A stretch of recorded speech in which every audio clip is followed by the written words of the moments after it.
Sailing into the summer, Royal Caribbean Cruises rising on booking volumes as customers gear up for the summer. The cruise operator hoping for big spenders among those customers, even as recession fears loom. Joining us now, Naftali Holtz, Royal Caribbean Cruises Chief Financial Officer. Naftali, thanks so much for joining us. The street really liking these results. Booking volumes up considerably from the same quarter in 2019 and a full year earnings guidance raise. What do you attribute all this to?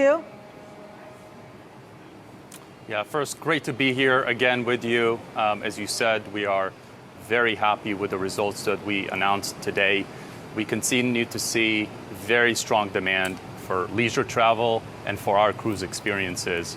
And it's a combination of a very attractive value proposition of cruise, the shift in preferences from our consumers to spend more on experiences, and we are well into the experience bucket, and our culture of innovation and performance that are driving the results.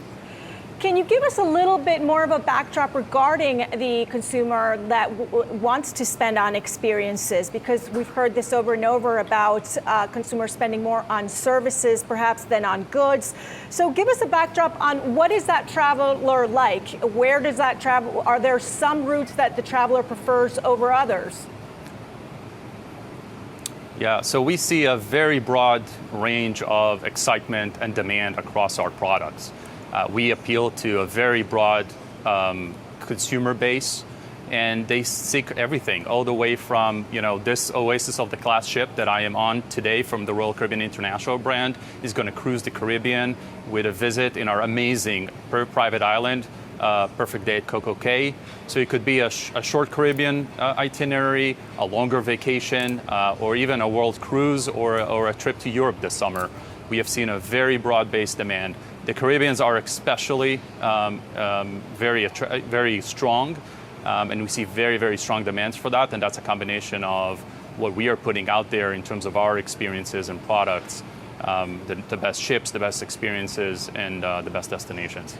Now, we've seen recently this banking turmoil. There's a lot of market participants that are basically calling for a recession this year. I know that the cruise travelers are very loyal when it comes to their cruises, but how elastic is the customer really if there is a recession? Yeah, we continue to see, as I said, very strong demand. It translates to us doubling our revenue yield guidance for the year and earnings increase of over 40%. And I think the combination of the secular demand that I was talking about, the fact that cruise is an exceptional value proposition compared to any other land vacation alternatives, we think we can close the gap to it. But that is a very compelling for the consumer, and just the strength of our platform. So we continue to see very strong demand. We do not see any cracks in the consumer.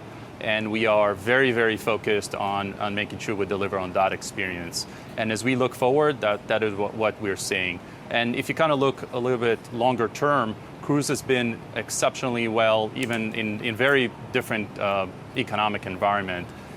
So we're very excited about what's ahead. Can you talk to us a little bit about cost? Because we have seen energy prices coming down. Is that a tailwind for you?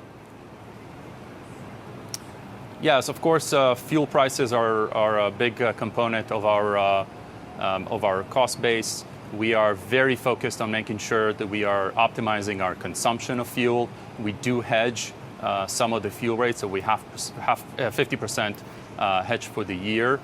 So we do have an opportunity to enjoy from lower fuel prices.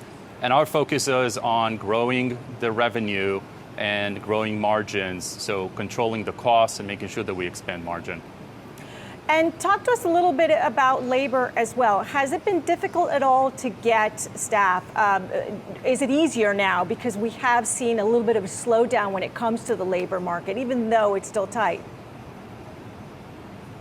Yeah, so our crew members, which is where the majority of our human capital has been so delighted to come back over the last couple of months back to doing what they do best and they love, which is deliver the best vacations responsibly. So if you get on the ships and you see them, they're all smiling, the guests are smiling, and that is really what they're focused on.